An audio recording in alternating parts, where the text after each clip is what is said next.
Oi!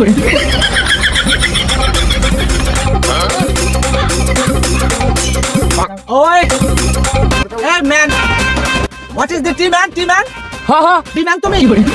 আচ্ছা এক cup তুমি ওই এক কাপ ওয়ান কাপ ওই রং চা দাও তো রং টি দিতেছি দাঁড়ান দাঁড়ান। দাও তো একটু আমি একটু চা খাইলা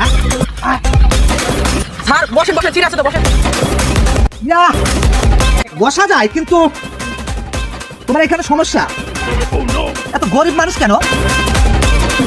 আমি তো গরিব মানুষের সাথে বসে টি পান করি না। তুমি তোমার কিসের টির দোকান এটা? গরিব মানুষ কেন থাকে? এই সব গরিব মানুষের সাথে আমি যাই লেভেলে যাই। তুমি এক কাজ করো, আমি এখানে দাঁড়িয়ে থাকি, তুমি এক কাপ টি এখানে দিয়ে যাও। আমি এই সব ছোট লোক বড় ক্ষেত চাষা ভুষা এটার সাথে বসে টি পান করতে পারবো। অতএব আমি ওইখানে দাঁড়িয়ে থেকে এক কাপ টি পান করে